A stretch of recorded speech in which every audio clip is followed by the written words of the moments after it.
Egypt under the Pharaohs, a history derived entirely from the monuments by Heinrich Brugsch, a new edition condensed and thoroughly revised by M. Broderick, with maps, plans and illustrations, published in 1891. And to the left here is a portrait head of a wooden statue of an ancient Egyptian called, can't really see that, so we'll make it bigger. It looks like Sheik, but we're probably wrong. Called Sheir el-Baled, probably of the time of the 4th dynasty, about 3700 BC, found at Saqqara and now in the museum at Gizeh. See page 37. Height about 3 feet 8 inches, engraved from a photograph.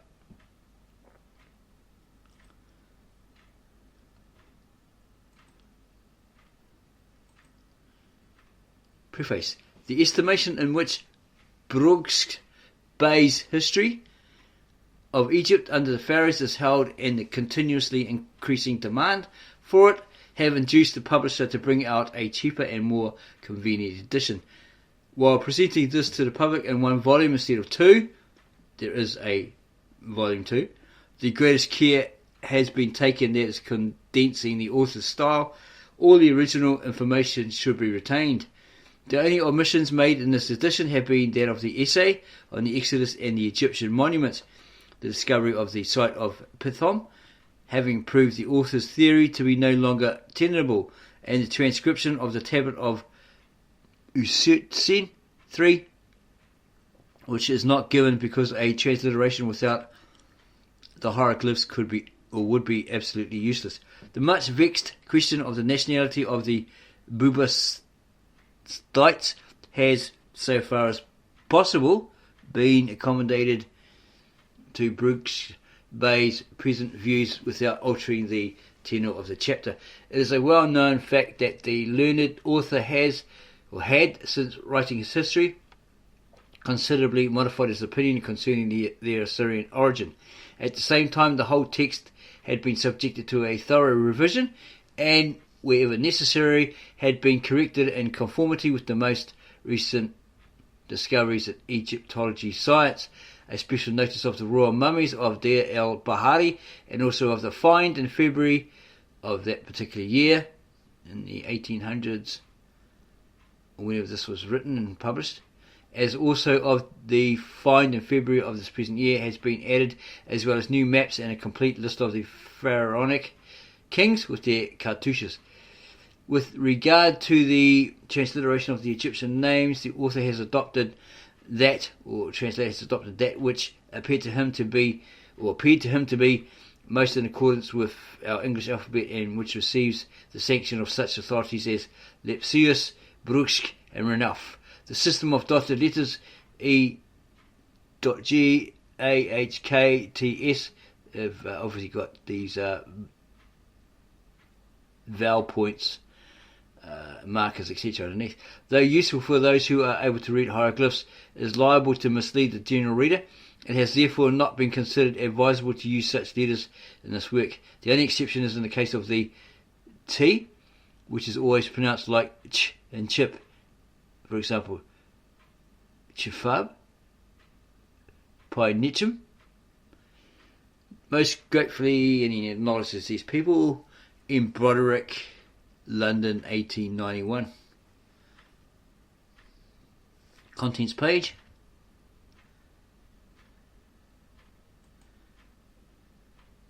Content page continued.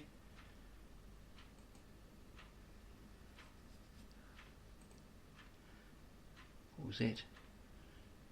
Genealogical tables, plans and illustrations and maps. Here's a sketch map of dynasties, Egyptian dynasties. Table of the principal kings of ancient Egypt with their cartouches.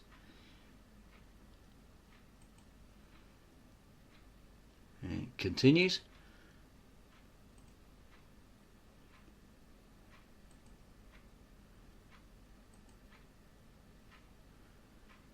The history of Egypt. Chapter 1 Introductory. It is the purpose of this work to collect what the monuments and books tell of the history of that most remarkable land and people on the favoured banks of the Nile, beginning with the first native king Mena. In spite of all that has perished, never to be recovered, the last 30 years or more have brought to light an extraordinary and almost unexpected wealth of new discoveries. So there'll be more than 100 years, right? Being 2024. A walk through the rooms of the Egyptian Museum at Gizeh brings us at each step to monuments of the most remote ages, and there may be seen an unbroken series of new witnesses of the old time, raised out of the earth into the light of day, to give information about the long vanished past, whose starting point can no longer be reached even by the remotest stages in the ordinary historical measurement of time.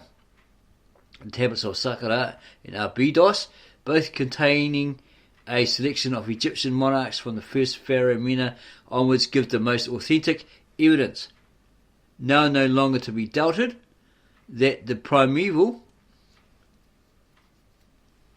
ancestors of the Egyptian dynasties, the Pharaohs of Memphis, must be recognised as real historical personages, and that King Ramses II, about 1350 BC, the Sesostris of the Greek fabulous history, was preceded by at least 76 authentic sovereigns.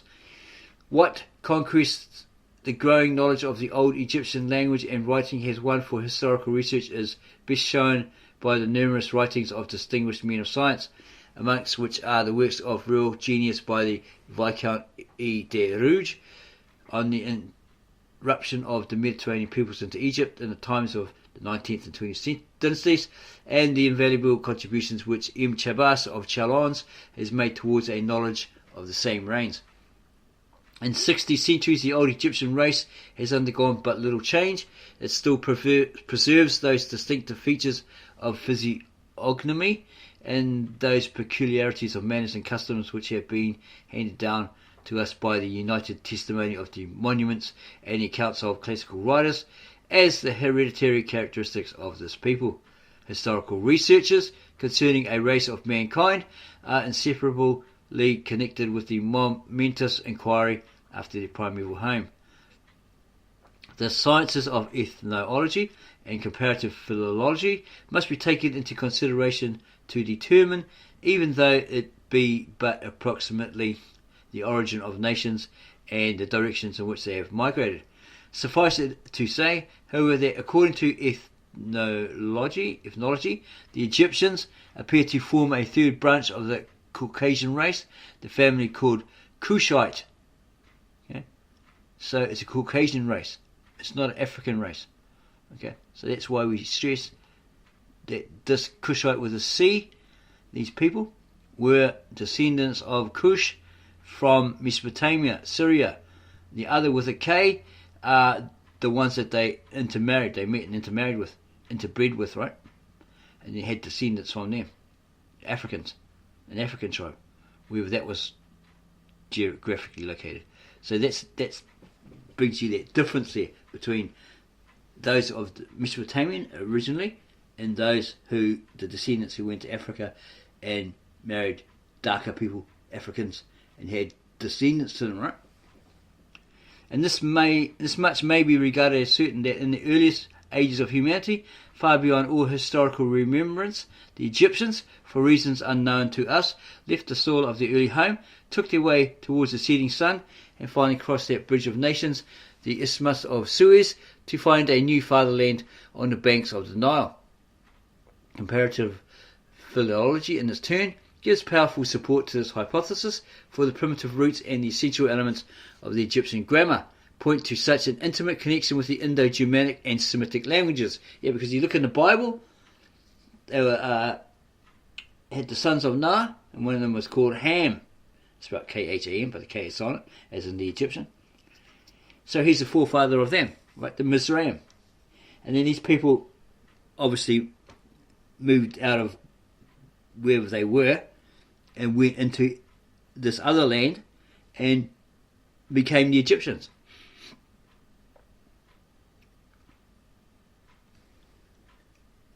So they found a new fatherland on the banks of the Nile. Comparative philology, in its turn, gives powerful support to this hypothesis, for the primitive roots and the essential elements of the Egyptian grammar point to such an intimate connection with the Indo-Germanic. It's Indian-Germanic. Could say Aryan, yeah.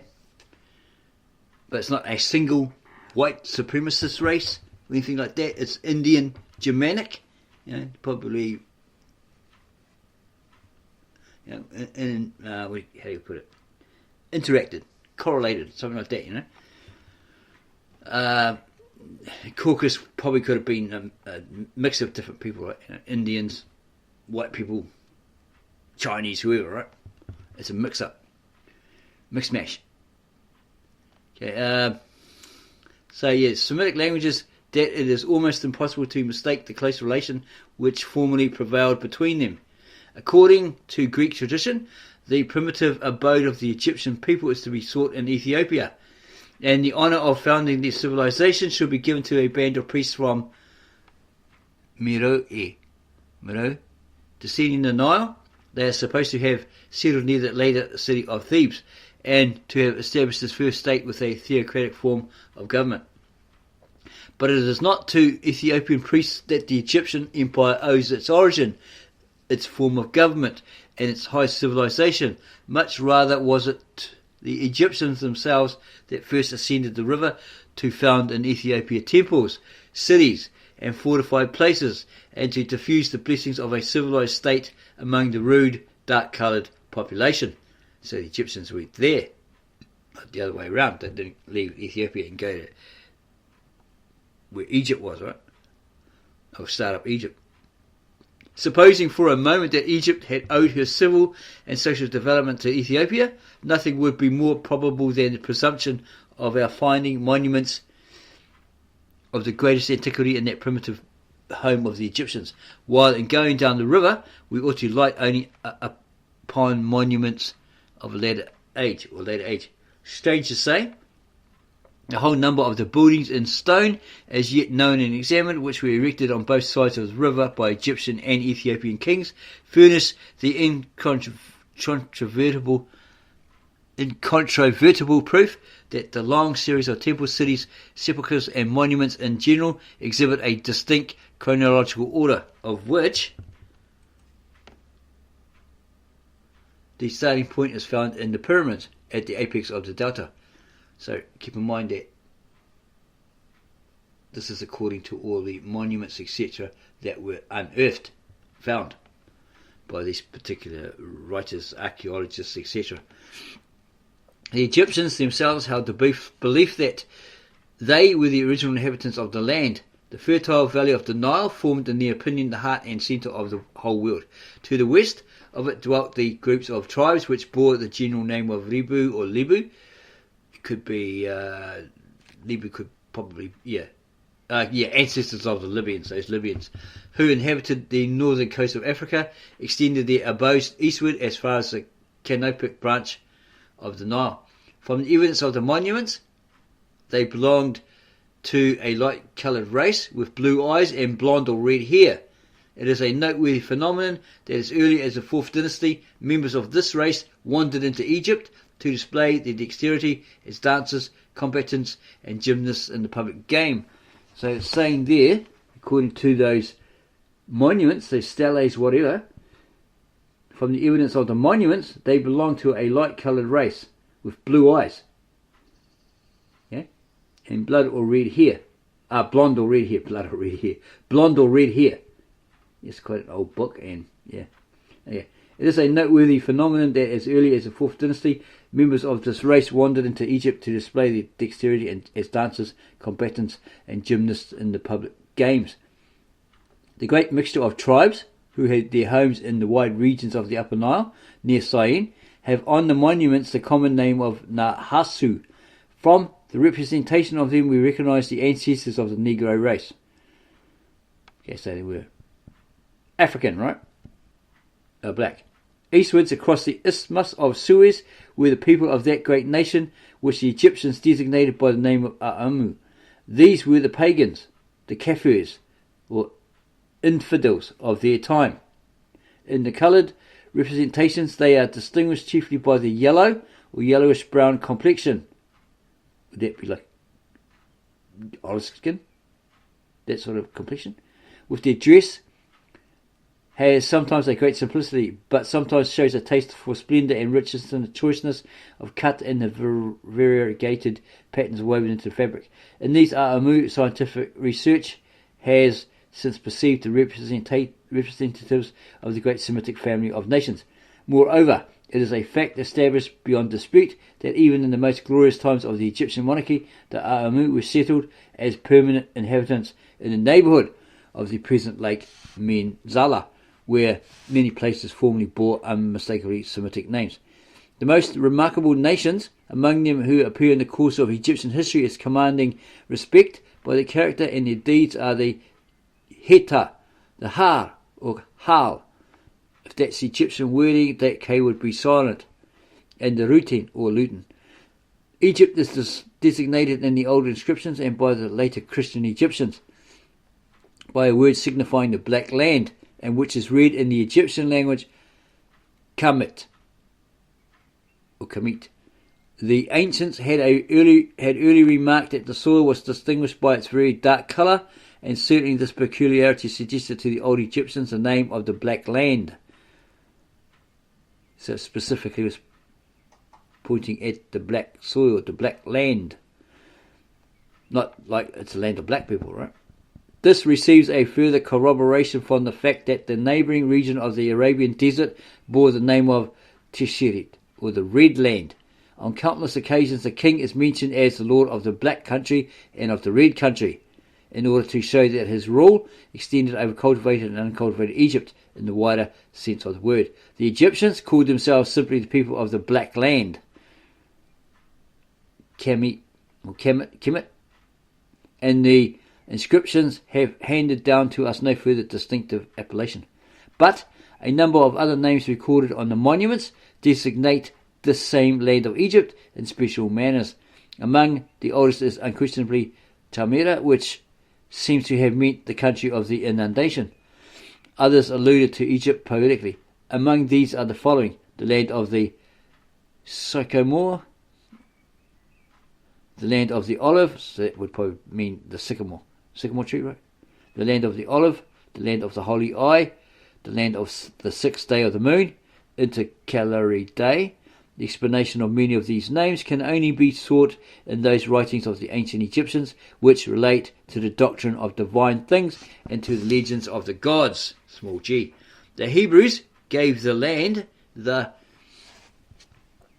name of Mizraim, and you find that in the descendants, the sons of Noah and their descendants, right? That genealogy or that descendant list in Genesis, which means Egypt, right? Referring to the Egyptians. The Assyrians, Musur, the Persians, Mudreya.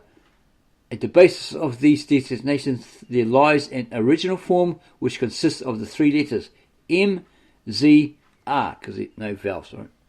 Just consonants. Ancient Egypt, commonly called the Double Land, consisted of two great divisions, the land of the south and the land of the north, the upper and the lower. The first corresponds to that part of Egypt which we now know as Upper Egypt, and which the Arabs down to the present day call Sahid. Upper Egypt began on the south at the Ivory Island city of Elephantine, which lay opposite to Syene, the modern trading town of Aswan. Its northern boundary reached to the neighbourhood of Memphis.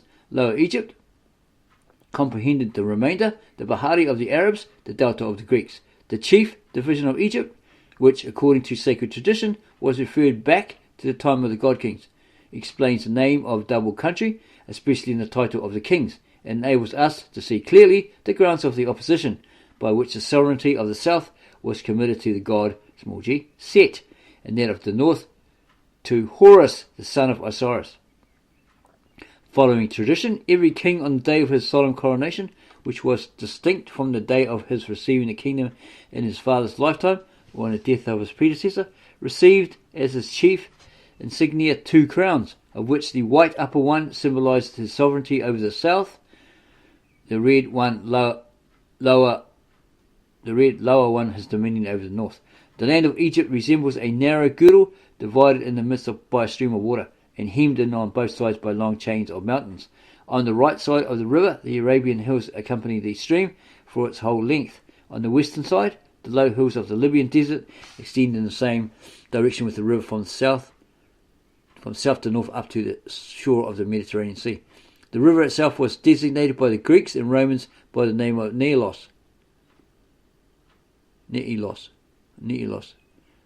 or Nilus, although this word is still retained in the Arabic language as Nil, with the special meaning of inundation. Its origin is not to be sought in the Old Egyptian language, but as has been lately suggested with great probability, it should be derived from the Semitic word for Naha, or Nahal, which has the general signification of river.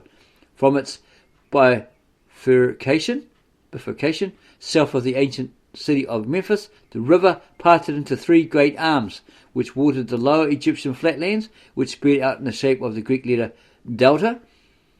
Looks like a triangle there, delta. And with four smaller arms formed the seven famous mouths of the Nile. The land on both sides of the river was divided from the earliest times into districts called nomes. This division is to be found in the monuments of the 4th dynasty, where some are mentioned by name with their chief towns. 30 centuries later, the same districts appear on Ptolemaic and Roman monuments, arranged in regular and detailed tables, which separate the upper and lower country by a clear division. Upper Egypt contained 22, Lower Egypt 20, and these are native language designated sometimes by the word Sep or Hesep, sometimes by the word Tash. According to the account given in the papyrus, the older division into 36 districts rests on a particular view, which connected the terrestrial partition, that's the land, right, into nomes with the 36 ruling houses of the heavens in astrology. Each district had its own capital, which was the seat of the governor for the time being, whose office and dignity passed by inheritance. So it's passed down, right?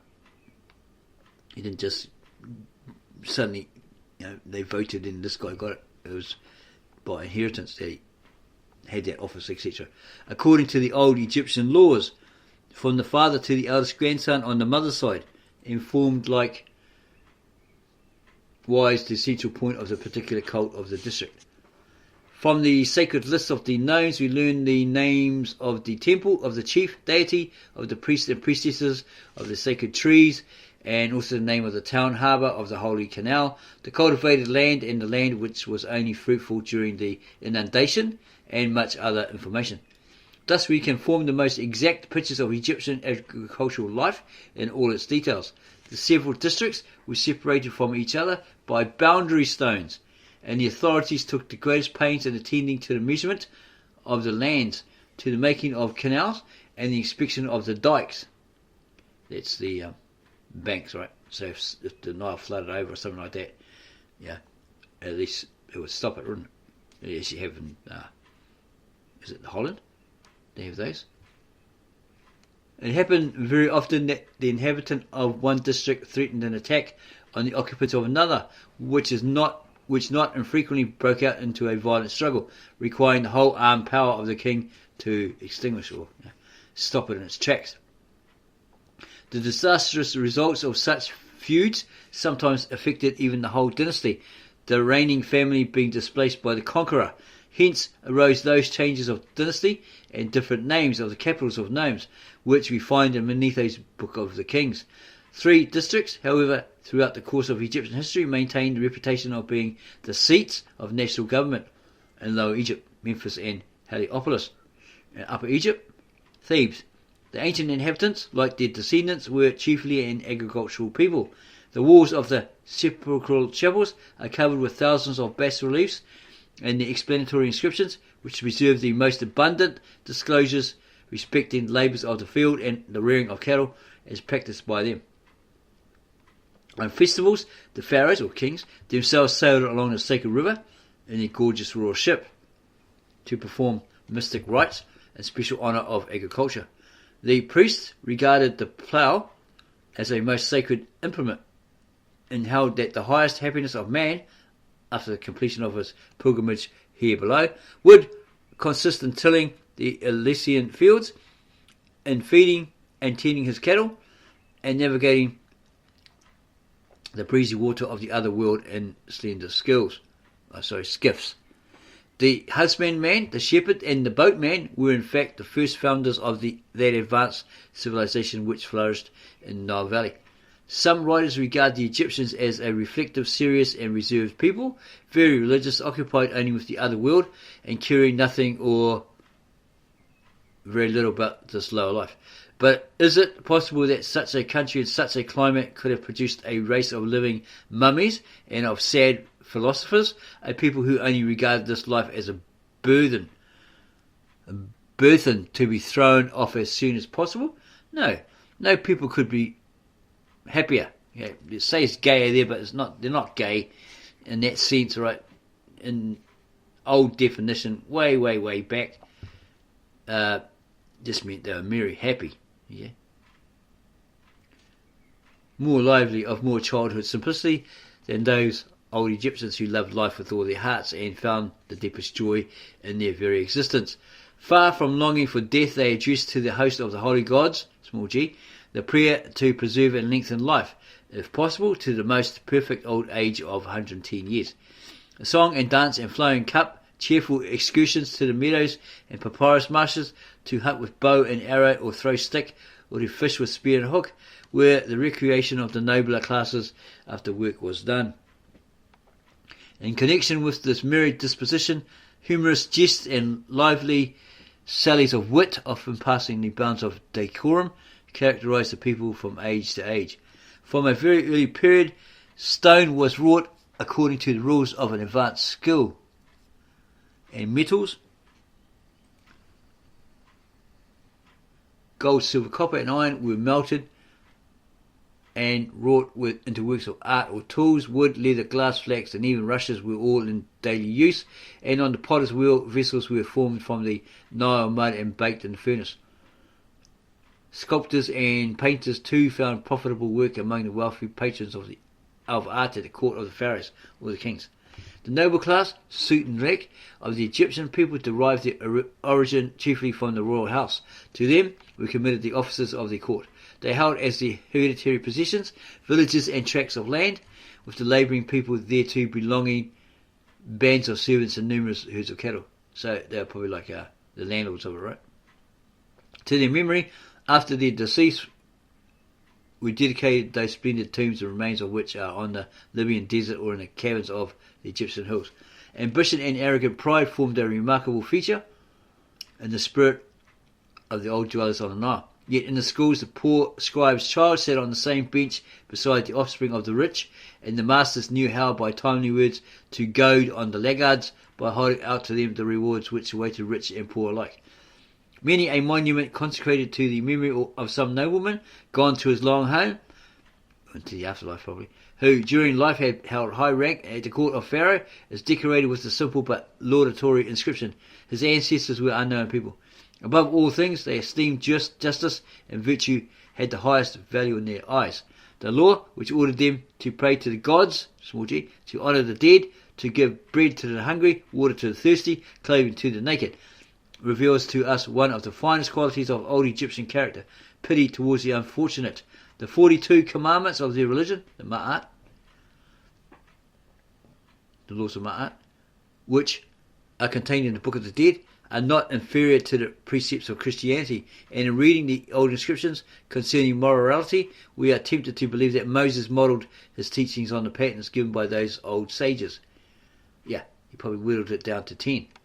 They were not free, however, from vices and failings. Hatred, envy, cunning, intrigue, combined with an overweening sentiment of pride, contradiction, and perversity, added to avarice and cruelty, such as the long series of those hereditary faults which history reveals to us among the Egyptians by innumerable examples. Well, they're human after all, weren't they? Nor did the rule of the Pharaohs open to the inhabitants of the land the gates of a terrestrial paradise. The people suffered and endured under the blows of their oppressors, and stick quickened the dispatch of business between the peasant and the tax gatherer, We need but glance at the gigantic masses of the pyramids. They tell more emphatically than living speech or written words of the miseries of a whole population which was condemned to erect these everlasting monuments of pharaonic vanity. And when 30 centuries later Herodotus visited the pyramids of Giza, the Egyptians told him of the imprecations wrung from the unhappy forefathers during the erection of those monuments.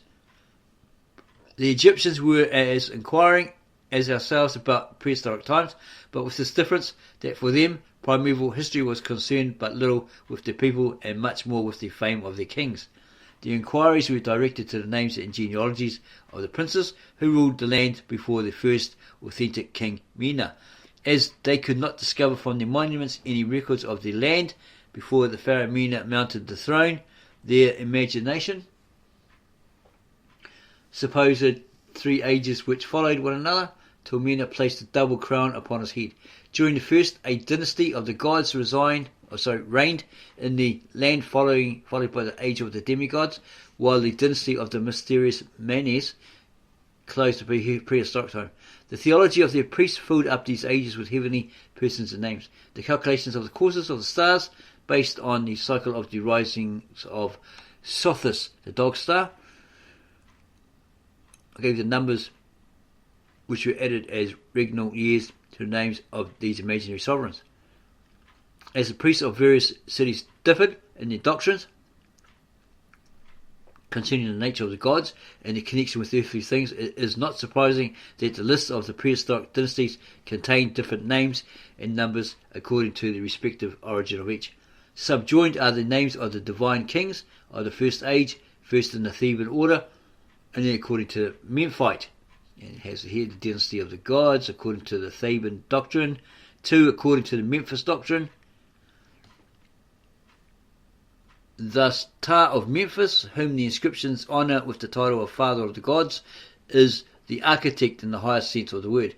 This is at once indicated by his name, for Ptah in the Egyptian language signifies architect. There are inscriptions which throw light on the second attributes of this architect of the universe. The following text on the walls of the temple of Dendera, called the God, the chief of the society of the gods who created all being. All things came into existence after he existed. He is the Lord of truth and King of the gods. At Philae it is said, he who created all beings, who formed men, he who created all being, who formed men and gods with his own hands. And again, he is the father of beginnings, who created the egg of the sun and of the moon, and is the father of all the gods, the first existing. He is God the Creator, who is before the creation of the universe, his own exclusive work. Ra, the sun, his successor, according to the Memphite doctrine, is invoked in several sacred hymns as the son of Ptah. In different localities, he bears the double names of Nem Ra, Amen Ra, and in another deeply mystic sense, he is the divine form of existence. He is that which is today, the present. His son and successor, Shu, is identical with wind or air. The divine Seb, who in the temple of Esne is called the son of Shu, represents the earth, and is identical with the Greek Kronos. To his son Osiris, the divinity adored in nearly all parts of the land, the Egyptian priests assigned the particular meaning of water. According to a deeper conception, they believed that they recognized in him the symbol of completed existence, for he is that which was yesterday, the past. There is no need to dwell here upon the hostile divinity, his brother Set. Next to him comes the god of light, Horus, the son of Osiris, and his divine wife Isis. He symbolizes the return of the new life, that which will be tomorrow, the future, the being born again in the eternal cycle of earthly phenomena. So is that like being reincarnated? Such is Horus, the primeval form and type of every royal successor of the pharaohs or the kings, just as Ra represented the reigning Osiris, the deceased king. A myth spun out to great length about Horus, who Isis, by her mysterious magical arts, awakens to life from the dead Osiris in the form of a child, tells of the combat of the youth and his companion with Set, the brother and murderer of his father, of the final victory of the god of light over Set, the Prince of Darkness and of eternal conflict and annihilation, and of the exaltation of the young King Horus on the undivided throne of his father Osiris. Frequent mention is made in the old records of the royal gods as of real personages. Besides the name of their dynasty, they have a second name of honour, and just like the pharaohs, they bear respectively the authentic title under which the god Tehuti, the sacred scribe of the gods, registered each of them in the book of the kings at the command of the sun god Ra. They have their individual history, which the scribes wrote down in the temple books. They married royal brides and begat a very numerous posterity. The monuments say little about those monarchs, designated by Manetho as the dynasties of the demigods and Manes, nor is there in the Turin Papyrus the slightest intelligible information about them, though it is possible that they are all included under the general name of Hor-Shesu. It must, however, be granted that Egypt had really a life before the historic age, but that the monuments, apart from the myths, contain nothing about the condition of the land in those primeval times. All that can be allowed is that Egypt's prehistoric age must of necessity correspond to the time of first development of society and the dawn of the arts and sciences. German Egyptologists have attempted to fix the era when Mena, the first pharaoh king, mounted the throne with the following results, and it shows it here. The difference between the extreme dates is enormous, amounting to no less than 2,097 years. It is as if one should hesitate whether to fix the date of the accession of Augustus at BC 207 or AD 1872. The calculations in question are based on the extracts from a work on the history of Egypt by the Egyptian priest Manetho. His book, which is now lost, contained a general review of the kings, divided into 30 dynasties, arranged in the order of their names, with the length of their reigns and the total duration of each dynasty. Though this invaluable work was little known and certainly but little regarded by the historians of the old classical age, large extracts were made from it by some of the ecclesiastical writers, but in process of time the copyists, either by error or designedly, corrupted the names and the numbers. The deciphering of the Egyptian writing has, however, proved that much of the original work was both valuable and authentic, and so the Manethonian list of the kings served and still serves, in spite of its corrupted state, as a guide for assigning to the royal names read on the monuments they are placed in the dynasties. The pedigree of 24 court architects is given in the opposite table. The last mentioned, of whom Num-Ab-Ra was alive in the 27th and 30th years of the reign of Darius I, has given rise to the new method of fixing the dates of the pharaohs or kings anterior to the 26th dynasty, with the help of existing series of genealogies. The credit of this is due to a Swedish scholar, M. Lieblein. The importance of his standard for measurements of Egyptian chronology is incontestable.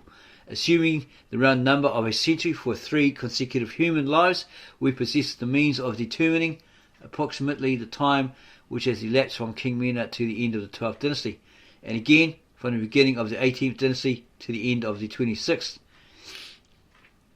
As far as present discoveries probably then, and this writer's time as era, discoveries go, there is no possible means of doing so more exactly. The table of Abydos in the corridor of the temple of Seti I at Harabat el Madfutni gives a succession of 65 kings from Mena, the founder of the line, down to the last reign of the 12th dynasty. To these sovereigns, therefore, would be assigned a period, and he's got a mathematical equation here, which equals 2,166 years. It appears certain that the long series of the kings, which the Turin Papyrus once contained, was arranged by the author according to his own ideas and views, for he gives carefully, besides the names of the pharaohs or the kings, the years, months and days of their reigns, but he forgets to give any account of the contemporary reigns of 2 kings, which have been proved beyond